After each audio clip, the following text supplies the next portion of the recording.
আমরা দিয়ে ফেলছি ওইগুলোর উপর একটা সাবজেক্ট ম্যাপিং করে দেওয়া হোক আমাদের। আমরা এটাই চাচ্ছি, আর কিছু চাচ্ছি না। আমাদের ভাইরা হসপিটালে, আমরা কেন পরীক্ষা হলে পরীক্ষা দিব? এই দাবি না হয় তাহলে তখন তোমার স্যারকে পদত্যাগ করতে হবে, ওনাকে ওনার গদি ছাড়তে হবে। বারবার পরীক্ষার রুটিন হচ্ছে, আবার এটা স্থগিত হচ্ছে, এটা সম্ভব হচ্ছে না। আমাদের ডেটের উপর ডেট দিয়ে আমাদেরকে ঝুলিয়ে রাখা হয়েছে। সাবজেক্ট ম্যাপিংকে চাচ্ছি আমরা, বাকি আদার যেগুলো আছে এক্সাম, আমরা ওইগুলো এক্সাম আর দিব না। এটাই হচ্ছে কি আমাদের দাবি, আমরা আর দিব না। আমাদের এখানে হচ্ছে কি রেজাল্টটা বের করে দেওয়া হোক, যেভাবে হোক মূল্যায়ন করে। কি আমাদের যে এক্সাম বাকিগুলো চলে গেছে, যেগুলো আমরা দিয়ে ফেলছি ওইগুলোর উপর একটা সাবজেক্ট ম্যাপিং করে দেওয়া হোক আমাদের। আমরা এটাই চাচ্ছি, আর কিছু চাচ্ছি না। আমাদের অ্যাডমিশন অনেক লেট হয়ে গেছে, আমাদের অনেক স্টুডেন্টরা আছে যারা আমাদের ক্লাসমেট, ওরা এক্সাম দেওয়ার মতো নাই, তো ওই সিচুয়েশন ওরা নাই। তো আমরা যে এক্সামগুলো দিচ্ছি সেগুলোর উপরে সাবজেক্ট ম্যাপিং করে চাচ্ছি। অটো পাস না, এটা হচ্ছে সাবজেক্ট ম্যাপিং। আমরা যে এক্সামগুলো দিচ্ছি ওগুলোর উপর সাবজেক্ট ম্যাপিং করে দেন আমাদের দেওয়া হোক। আমাদের দাবি হলো একটাই, যে আমাদের ভাইরা হসপিটালে, আমরা কেন পরীক্ষা হলে পরীক্ষা দিব? আমাদের ভাইরা হসপিটালে যারা দেশের জন্য এত বড় একটা গুরুত্বপূর্ণ ভূমিকা পালন করলো, তাদের রেখে আমরা কিভাবে পরীক্ষা হলে যে পরীক্ষা দিয়ে আমাদের ফলাফলটা আমরা বুঝে নেব? আর এখন আমাদের কোনো মন মানসিকতা নেই পরীক্ষা দেওয়ার মতো, কারণ বারবার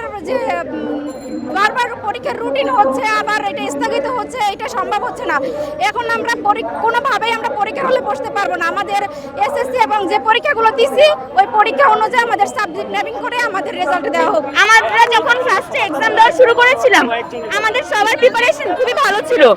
আমরা তখন সবাই নিজ আগ্রহে এক্সামে বসেছিলাম, কিন্তু এখন যখন দীর্ঘদিন আমাদের ডেটের উপর ডেট দিয়ে আমাদেরকে ঝুলিয়ে রাখা হয়েছে, দেশের পরিস্থিতির কথা দেখিয়ে আমাদেরকে ঝুলিয়ে রাখা হয়েছে, কিন্তু এখানে তো আমাদের ড্রাইভার নই। আমরা তো এক্সাম দেওয়ার জন্য প্রিপারেশন নিয়েছিলাম, বারবার যখন ডেট পিছানো হয়েছে আমাদের প্রিপারেশনটা খুবই চরমভাবে বিপর্যস্ত হয়েছে। আর আমাদের অনেক ভাই বোন জেলে ছিল, তাদেরকে জেলে রাখা হয়েছিল, আদালতের কাস্টডিতে রাখা হয়েছিল।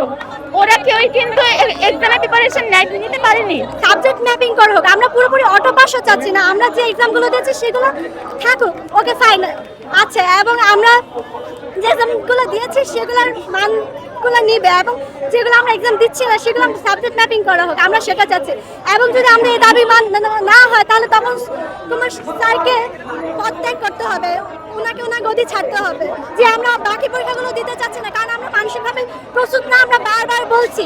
এবং আমরা এক্সাম কিন্তু প্রথমে অটো পাস চাই নাই, আমরা এক্সাম দিয়েছি, আমরা বৃষ্টিতে ভিজে হলেও এক্সাম দিয়েছি। আমাদের মূলত দাবি হচ্ছে আমরা অটো পাস চাচ্ছি না, আমরা চাচ্ছি যে আমাদের যে 7টা এক্সাম হয়েছে সেই ভিত্তিতে আমাদের এক্সামের ফলাফল প্রকাশ করা হোক। কারণ হচ্ছে আমাদের যে বৈষম্য বিরোধী আন্দোলন হয়েছে সেখানে আমাদের বড় ভাই বোনেদের আমাদের অনেক প্রয়োজন ছিল, ইভেন আমরা তাদের পাশে ছিলাম।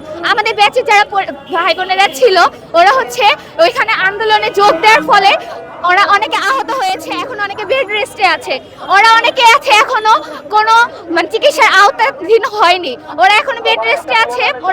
ওদের সাথে সাথে আরো অনেক ভাই বোনেরা আছে যারা বৈষম্য বিরোধী আন্দোলনে ছিল, যার ফলে আমাদের মেন্টালিটি খুবই ভেঙে গিয়েছে।